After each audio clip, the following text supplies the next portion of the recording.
Welcome to Stream 2, Sustaining Change, Session 2, Engaging Newcomer Communities in Gender-Based Violence Prevention and Building the Capacity of Service Providers with Briana Miller and Rayan Charara.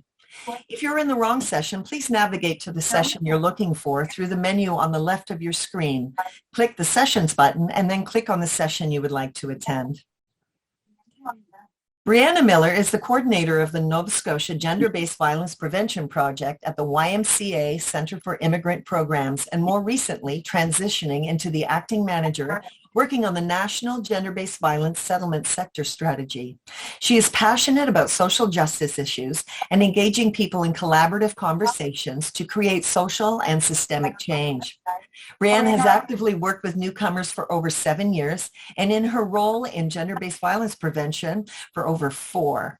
Previous to this work, she was part of the development of Nova Scotia's sexual violence strategy and believes in creating systemic change and awareness in her current work in Nova Scotia.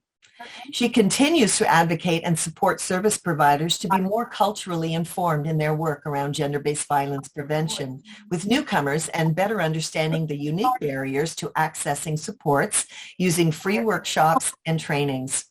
She also provides direct programming for newcomer youth, adults, and families to raise awareness about gender-based violence and also engage newcomers in prevention work and creating their own awareness or action projects. On the national strategy, Briana has facilitated online courses, led our national champion network, and helped settlement workers to be trained in a pilot workshop on gender-based violence information for newcomers. Briana believes in creating safer spaces for people's voices to be amplified to inform the programs and services that are meant to serve them, and that collaboration is fundamental in this work. Rayan is the facilitator of the Gender-Based Violence Prevention Project at YMCA Centre for Immigrant Programs, Halifax, Dartmouth. Recently, Rayan joined the National Gender-Based Violence Settlement Strategy Project as the facilitator of their online course, Bridges to Safety. Being a newcomer herself, Rayan brings her passions and knowledge in both the experience of resettlement and anti-violence.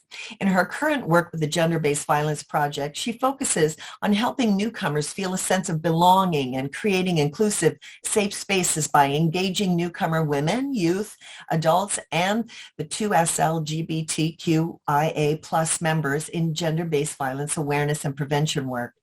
She also facilitates trainings for service providers in working with newcomers around gender-based violence prevention. And previous to this work, Rayan had 12 years in journalism as a reporter and TV anchor focusing on human rights affairs in the Middle East. This gave her unique insight and experience in raising awareness of social justice issues, women empowerment, and human rights. Welcome, Briana and Rayan. Thank you. Thank you so much. As we pull up our PowerPoint, before we get started, we do want to do a land acknowledgement from where Rayan and I are located. So we are located and work in Mi'kma'ki, the traditional unceded territory of the Mi'kmaq people, and which we are all treaty people. It's important for us to reflect and acknowledge the land that we're on, as well, particularly when we're talking about an issue like gender-based violence and how different forms of systemic oppression impact that. Well, we will be focusing on the experiences of newcomer immigrants and refugee communities. We do want people to reflect on the parallels and how systems of oppression, racism, and the impact of colonization and displacement can put people at a higher risk. And we notice these parallels within the different populations that we work with. So thank you for that beautiful introduction. So again, we won't introduce ourselves too much, but again, my name is Briana and I'm here with Rayan. And we're going to be talking about our gender-based violence prevention project in Nova Scotia. It is based in the YMCA Centre for Immigrant Programs, which is a settlement service. So again, we provide free service and programs to newcomers to help them with their settlement process. Our gender-based violence prevention project is just one of the many programs, but our project tends to work across the board with all of our other departments. Something to know is that we are funded by IRCC, so all of our programs and services are free to clients and participants. And just a quick kind of like introduction about our project is our gender-based violence prevention project has two main goals.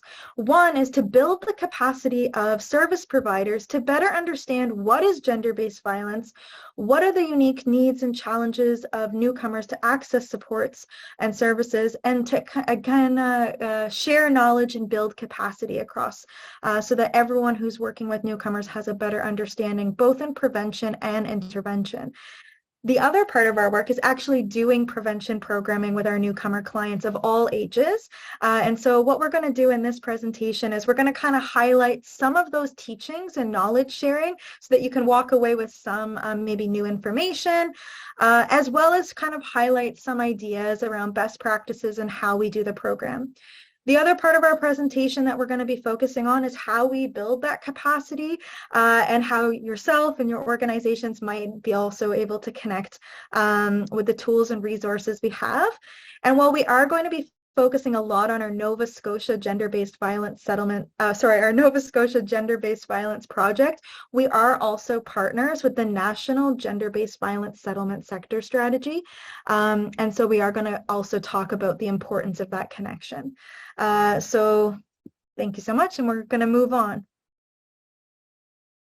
So one of the things before we get started that we need to understand is that settlement process is really challenging. And while not all newcomers experience the same challenges because everyone has their unique story, their process of settlement, and different factors that might influence kind of the challenges they may experience. These are some general themes. Some of the themes we want to highlight here are language. We know that if people don't speak the language, it's harder for them to connect into the community, to build their systems of supports, but also to access supports and services. It's also kind of limits people to be more isolated, fear of like navigating bus systems or just walking outside if they can't ask where things are. We also know that underemployment and loss of status and income really impact a lot of our newcomer clients. Many people may have been a certain job or career in their home country, and then when they come here, they may have to start over, maybe due to language, they're not getting the same jobs, or maybe their credentials also are not recognized here in Canada. This loss of income and status can really influence and impact someone's sense of self-worth, their mental health, and it can also cause some challenges and stress financially within the family as well.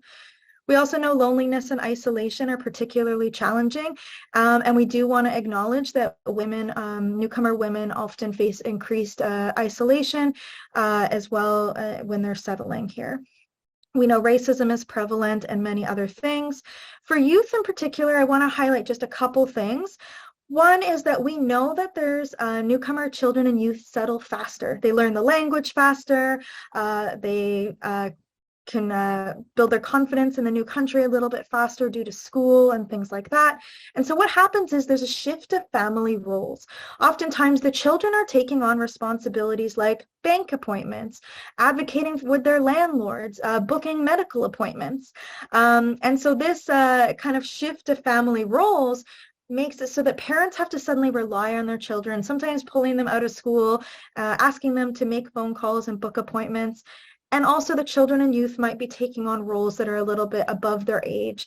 And so this can also cause some challenges in families because, again, the roles of the family have shifted. The other one I want to point out, and the last one I'll kind of emphasize, is balancing cultural identities. Oftentimes when newcomers come to Canada, there's a fear of losing their culture and traditions and values. So often families will try really hard to preserve that because it's an important part of their identity. At the same time, the youth might be in a school, but they're trying to navigate fitting in, the peer pressure, what to wear, how to dress, how to act, social media, lots of different things might be different. And sometimes those two things don't always align. And so oftentimes we hear our newcomer clients say they feel like they're balancing these cultural identities, the home culture, as well as this new one in Canada, and who are they? And this can also cause some challenges. So what we want to ask ourselves is, what are some of the other challenges faced by newcomers coming to Canada and thinking in your areas that you live and work? And what are the services provided to newcomers to help offset those challenges? So maybe it's library groups, maybe it's youth programs. And also for us to think about how these layered challenges may contribute to gender-based violence, or may contribute to someone being at a higher risk. If someone is isolated, they don't have the language, maybe there's some stress at home financially, and all the family navigating different settlement challenges, this can cause stress on the families and create a higher risk of GBV. Some of the best practices that we use in our programs are, we always need to be trauma and violence informed. It's important that we understand the impacts of trauma and how that influences behavior, actions, decision making. And we need to make sure our programs are trauma informed and always put the client center and empower them to make choices.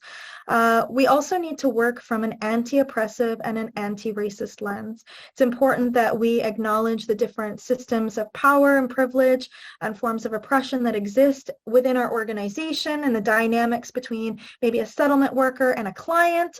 Maybe it's between clients in a room in a group setting, whether it's gender, language, ethnicity, education, lots of different things might be at play.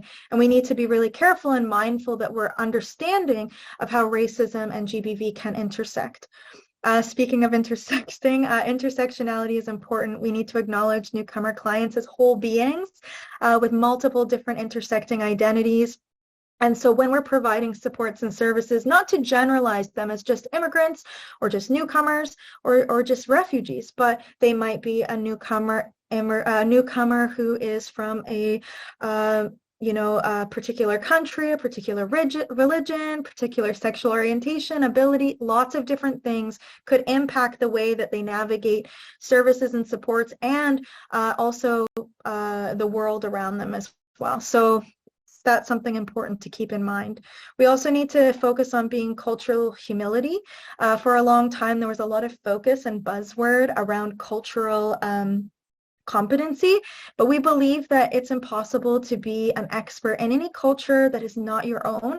So cultural humility is more focusing on that process and practice of developing an ongoing learning, an ongoing kind of mutual relationship of trust, where we're constantly challenging our own biases, learning new things, and constantly acknowledging that this is an ongoing process. And that's really important. We also need to make sure we're constantly up to date about the different forms of GBV, the services that exist, and understand the unique challenges of settlement. So that's important for our work. We need to understand how these things can intersect. And in our project, the final thing I want to highlight is, while we do focus on gender-based violence awareness, we also focus on the contributing factors of gender-based violence. So what is normalizing, supporting, or allowing gender-based violence to exist? If we want to focus on prevention, we try to focus on those contributing factors too, and that could be anything from victim blaming, toxic masculinity, gender stereotypes, and much, much more. Okay, thank you, Briana. So actually, now let's explore more how our project here at the YMCA Centre for Immigrant Programs in Nova Scotia is building the knowledge of newcomer clients around the GBV topic from the intersectional lenses and best practices that you mentioned, Briana. So I'll begin with the gender inclusive program. So we provide these gender-inclusive workshops for all ages of children, youths, adults, and even families as a whole. So the main focus or the focuses are to raise awareness and to share information on GBV in different situations or forms, and to help people to be able not to only identify abuse, but they need also to know their rights, the laws, and where to go for support. That's why we have our programs that we offer in different in-place-based approaches, including English classes, after-school youth programs, and much more. We also offer regular ongoing workshops. Specifically, we're talking here about specific sessions to create accessibility to different populations. So we deliver it in English with minimum wordings and texts, but also we do it with interpretations for specific languages. So in the past months, we covered these sessions for Arabic speakers, Ukrainians, Somali, and more. Some examples of these workshops, we usually cover GBV general information sessions. We have LGBTQIA+ awareness and information also. Generally, we add them to our slides, but we have another program with at the Y here with the 2S LGBTQIA+ program, Newcomer program. But also we add more about child protection laws, this is entitled as the Healthy Families Promoting Safety and Rights in Relationships and Parenting. Actually, this is one of the most attended online workshops here with our clients, which shows their need in knowing more about the family laws and the child protection laws, especially that it might differ a lot from their countries. And it also we know that child protection concerns may limit newcomers seeking support, especially I'm talking here about women. So because they are, there's a lot of myths actually around, or fears around the government is going to take away my kids. So that's why we do this workshop. We highlight it a lot. Another workshop could be the workplace discrimination and harassment. This is a workshop that gives the opportunity to for our clients to gain the knowledge and to learn about their rights in Nova Scotia workplaces and laws around safety and inclusion all over Canada. So we try to promote it, especially among clients who are searching for jobs, where it covers Canadian workplace cultures, but also we try as much as we can to normalize working and trying to choose not to work as well. So we talk about forms of discrimination and harassment and response and complaints, with sharing resources and what supports are available around them. Outside of the information sharing, we also create opportunities to have supportive activities that reduce isolation between the families, to support mental well-being with them, and create opportunities also for the families to connect. So as these are all helpful actually in prevention, and this could be connecting in parks, at the YMCA activities, at the gym, with other programs as well. So one more thing I'd like to highlight is that it is important that we know that gender inclusive programming can be more accessible and inclusive. Why? Because particularly it's more accessible for trans, non-binary folks or clients who might not feel safe to or able to access more gender-specific spaces. So that's why we try to make it a mix of based on our clients. And we also know that many newcomers are more comfortable in gender specific spaces, especially women and girls. We're going to talk more about the gender specific. So that's why we do this mix of option depending on the client needs. Before going to the gender specific programs, we would like also to introduce to you this video. Here's an example of our gender inclusive programming, which is this is a forum theater project. The full video is this is a trailer. So the full video is a free tool with a facilitator guide to engage deeper in the topic. So we're gonna just try to share the trailer right now. I'm gonna stop sharing my screen here and pass it over. Okay, here we go. I think Laura.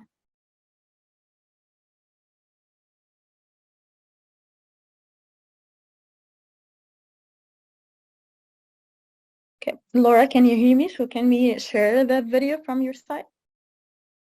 I'm going to share it. I'm just trying to get the sound up on it right now. 1 second here. Having a similar issue to the one we were having earlier. Let me just see if I can put it up. Okay, pull down. And I'll press play. Can you see if you can hear this now? Can you hear it? No way. I'm going to stop it one more time and we'll try one more time. Okay.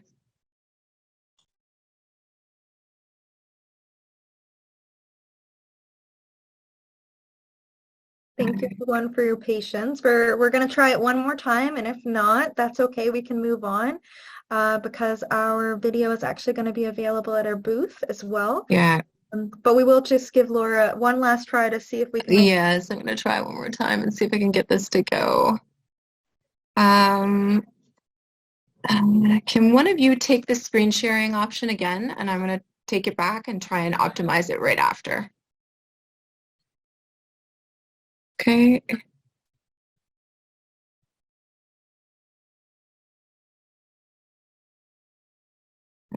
Let's try again here. And putting it back up one more time. Okay. Technology is great when it works. So let's try this again. Screen share. Oh, it is not allowing me to optimize it now. That's okay. Sorry. Okay, so we'll put it in the booth for later. We'll make it available later. Thanks. We'll just continue on, but again, you can access the full video at our booth, so we will share that for sure.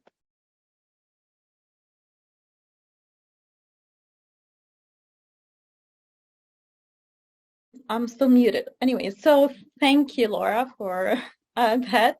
Actually, we talked a little bit about the gender inclusive programs, but also we'd like to introduce our gender specific programs. It's just important, like we believe that it's just important for women and girls to have their own spaces, if not more. So given the fact that statistically they are more likely to be a victim of or victims of GBV than men, so that's why we try to work on like giving these opportunities. But many newcomers also come from different cultures and backgrounds where gendered spaces are more socially acceptable, and therefore creating these spaces allows more girls and women to attend our workshops, especially from specific religions and cultures. It also allows women to have a chance to connect together, to reach out for support if needed, and to ask questions in the room with other women.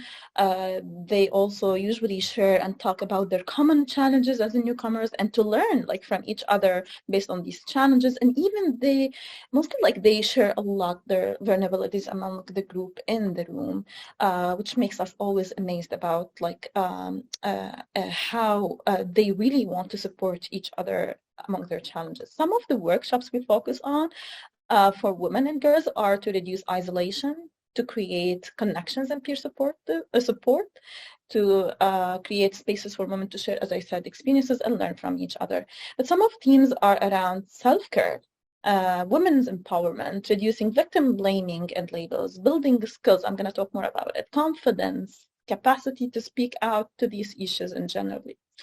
So, and when we try to work on these programs, we really emphasize it in a way that come and learn and discuss issues that impact women, for example. I'm talking here about one of the programs, which is Women Together, and try to practice a little bit of your English. They have like a time to speak together, learn a skill. Sometimes we create like self-care kits. Sometimes we create DIY products like bombs, bath bombs.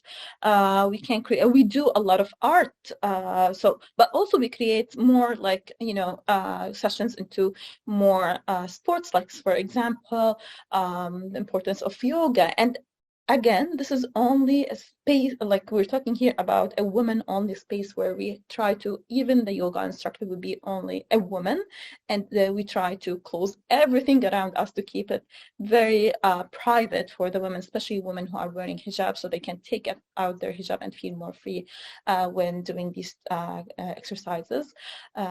So some programs we have, as we said, like girls groups in the schools. I didn't mention that, so we go to the schools through the lunch break and we deliver these workshops.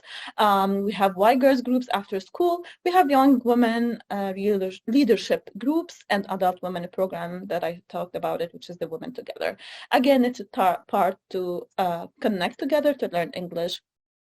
And all of these support prevention by, like, we do it by equipping women with more confidence, with more skills, with more knowledge and connection to the support. We try as much as we can to celebrate cultural diversities and values, because, like, we know some families see women empowerment as somehow conforming to Western norms, and to reject like their culture, or trying to reject their culture and their religion. So we do a lot of workshops, as I mentioned, in our girls conference, celebrating culture, faith, and other factors that can root and ground us all together.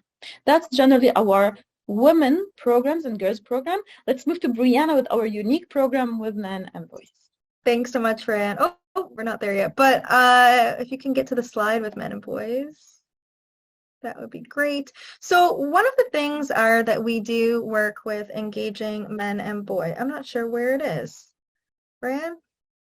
I think it's deleted by mistake. I'm gonna try to take it back while you're talking. Okay, sure. Yeah. So I'm going to keep going. So engaging men and boys is just as important as engaging women and girls and gender inclusive spaces. So we have a specific focus on engaging men and boys because men are often seen as part of the problem of GBV, and they're never really seen as part of the solution or feel like they can actively participate in that.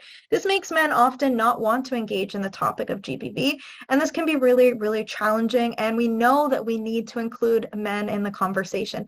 Men need to advocate on these issues. Men need to teach other men. It's so important.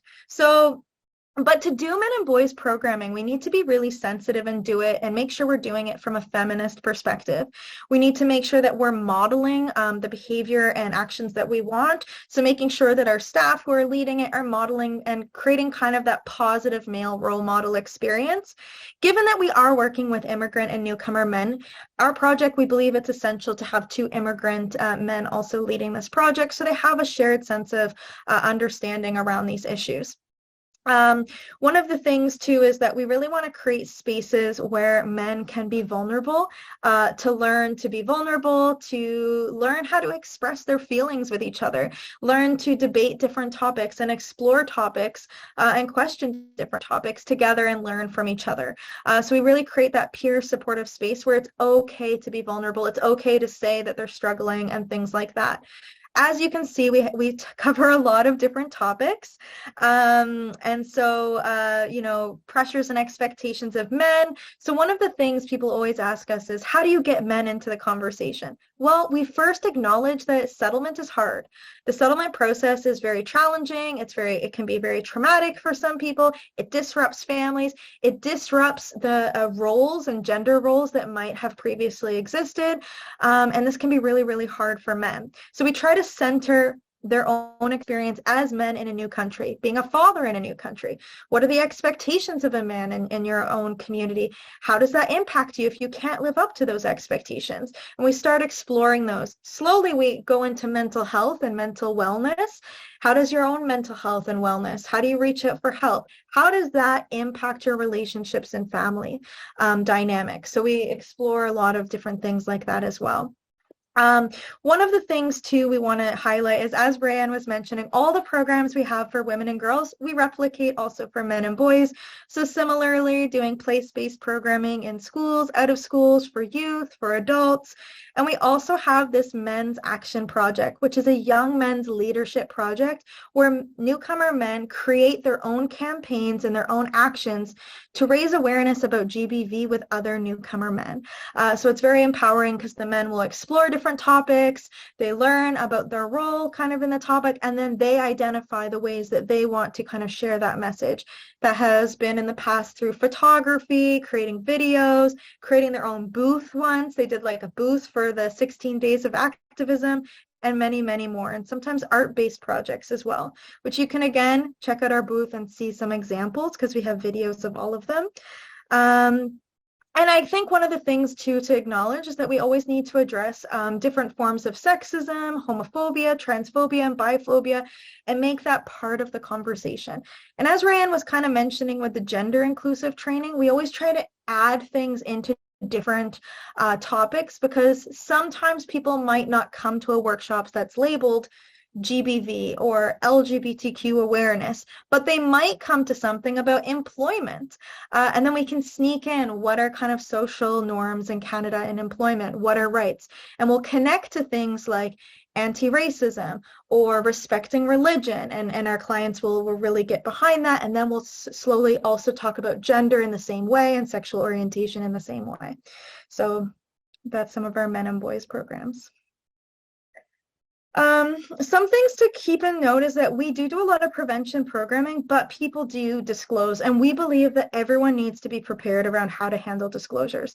Part of our ongoing workshops, we do teach that, and we're going to kind of give some recommendations of some free courses and online trainings. But one of the things we need to be aware is that for newcomer, immigrant, and refugees, there's a lot of barriers to accessing supports around gender-based violence. And if you look at this wheel, a lot of them are kind of mirroring the same challenges around settlement. And that is not by accident. Those challenges of settlement directly influence people's ability to access supports. Some things I want to highlight is often people won't reach out for help because they're concerned about their family in a new community. A lot of our newcomers may come from collective communities. They're worried about the impacts that accusing someone maybe within their own community or their own family could really impact them in a negative way, reinforce stereotypes, racism, things like that. It could also impact their children if they're deciding to separate, if it's from a family. A lot of communities sometimes stigmatize youth from like perceived as a broken home, and this could actually jeopardize them from accessing marriage and other opportunities. So there might be belief around this stigma as well.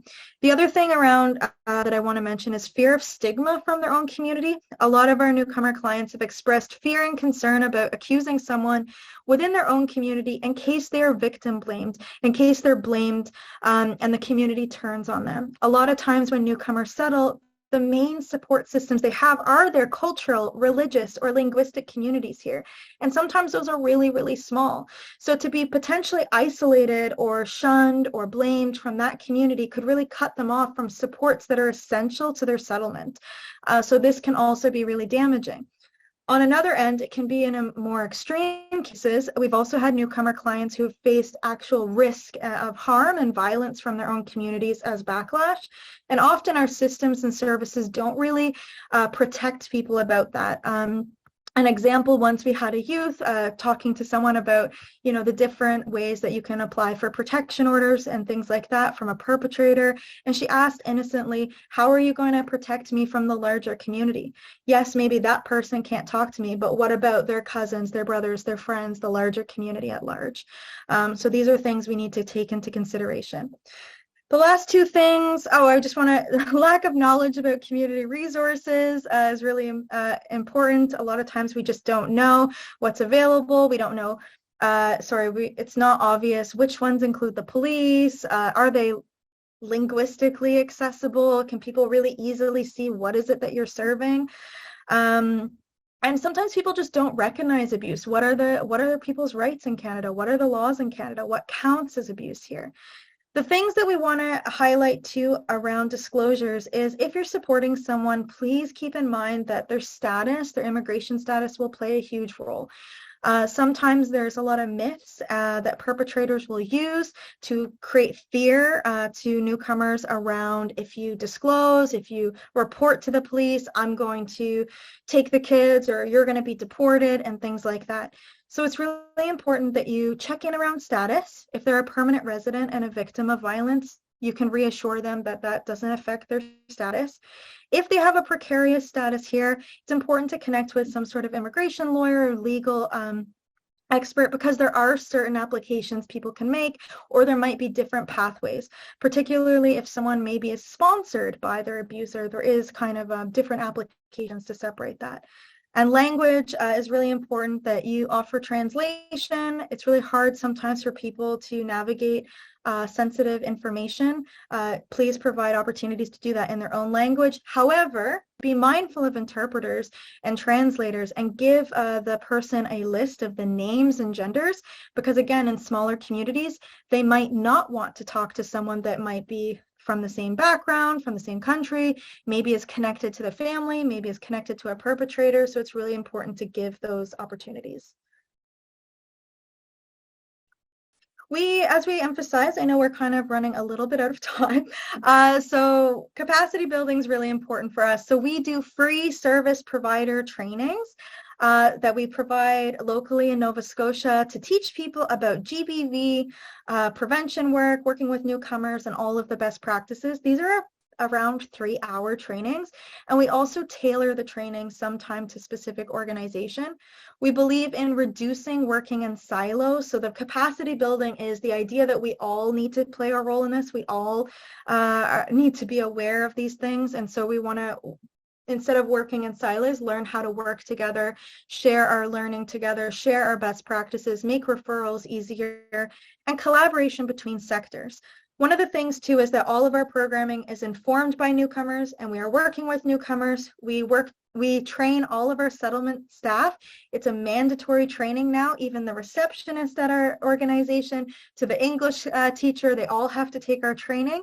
And as well as we're constantly informing the service providers in Nova Scotia as they are informing us. And again, we're just building this trust and collaboration process. As previously mentioned in our introduction, we are also a partner on the National Gender-Based Violence Settlement Sector strategy.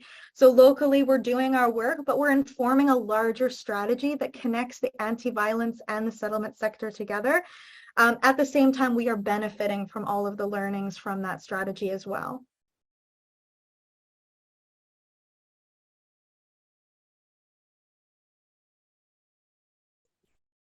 Rayan? So, yeah, as mentioned before, we believe that building the capacity, we need to have like these tools and resources actually that have been built with best practices. In our local program, we usually, we have free manuals, we have different reports that show our programs, a free workshop, as mentioned, Briana, the training, we deliver it. We're going to deliver it here in Halifax on April 12th and May 4th, if one's listening to us here in Halifax. Also, we have different videos. Please take a moment to check them. They're going to be on our booth. Again, for the national strategy, there is a free course, which is, I will discuss more about, but a strategy document also we have in our national GBV settlement strategy. We have a strategy document outlining the strategic priorities and best practices and organizational framework, free webinars, and also a GBV workshop for newcomers, PowerPoint, and facilitator guide. So we have used the national workshop as one of also the first pilot sites for the national strategy. You can, as well as you can use it as a pilot if you're delivering programs on gender-based violence.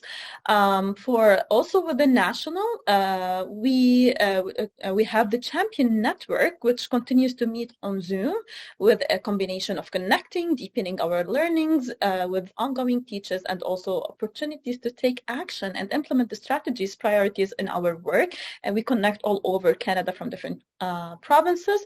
So again, these are all found at our booth. Please take a moment and visit it. I'm going to talk more about the course. This is the national course on GBV working with newcomers. It's called Bridges to Safety. So the course is offered now for this year 4 times a year. It's in French and English. It is a certified course. You can do it at your own pace. It is completely free. There are forums to engage with other participants in the course. So anyone who completed the course would join later on the GBV Settlement Sector Champion Network that I mentioned before. So again, the next one is starting on April 17th, next month, which is going to be in English. So we highly encourage people to register now. So if you want, you can find it online on ngbv.ca or visit our booth. You can find the links there, or simply scan the QR code here using your iPhone so you can go directly to the link. So why it is important to take this course, Bridges to Safety? Again, it's entitled Bridges to Safety, Building the Capacity of Settlement Sector to Respond to Gender-Based Violence together with the Anti-Violence Sector. Again, it's really a course will introduce you to the GBV, the considerations for working with newcomers, immigrant and refugee communities, and the collaborative tools that we can use to address it. So it dives a lot deeper than we can do in this short time today when presenting our best practices. So it really includes more specific forms of violence approaches, how to navigate disclosures and interventions, just like we didn't talk about it that much today, and a lot of additional resources are included throughout the course. Also, the course is developed using the best practices, as I mentioned. A lot of organizations have been using this as a part of onboarding, actually, but also university students are welcome also to take it as well. So actually, I'll be facilitating the English course in April, so I would love to see more people there, and would love to see you all there in April. And later on, we're going to open it also in July for French speakers and English speakers. I think we're the end. So thank you so much for taking the time, actually, for joining us today to learn more about our workshop, about our project, the national and the local. We hope you have taken some key learnings of our inspiration and our work here, and to see more of our beautiful programs, the photos, the videos. You can also check our Facebook page. Here's this also a QR code for it, but actually you're going to find also more links on our booth. All of our resources, as I said, they're going to be on the booth. But if you need anything, please don't hesitate to reach out to us, to either of us, me and Briana. So again, we covered a bit of challenges, approaches to prevention and programming, some examples and some ongoing learnings. But we know that prevention is the responsibility of everyone. So we are all part of the prevention that we mentioned before, I believe, but that's because we know that's how prevalent is this issue, and which it seems to be increasing, especially here in Canada. I'm like, I've been identified as a newcomer, and I was like amazed, like I was shocked actually. But every time we introduce this to our clients, we know how prevalent is this issue, which that's why we would like to, and we work on the prevention, and we need to keep us rooted in the urgency of this work and the need to do this work all together. This is the end of me. I'll pass it over to you, Briana, if you want to add anything. Oh, I think we'll just open the last few minutes for questions. I know we didn't leave a lot of time for questions, so yeah. There was a question that you typed an answer to, Briana, but let's take a moment and just, in case anyone isn't looking at the Q&A, let's address that. The question was, do you do anything specific with older adults? Yes, and I said absolutely. All of our adult programs include older adults. I would say our GBV programs, our adult programs are usually around like 30 to like 60 plus is kind of the age range. However, the YMCA Immigrant Centre does have a senior specific program as well. So definitely. Fantastic. And there's another question here. Do you recommend the Bridges to Safety training for providers who are providing services to individuals who have engaged in violence?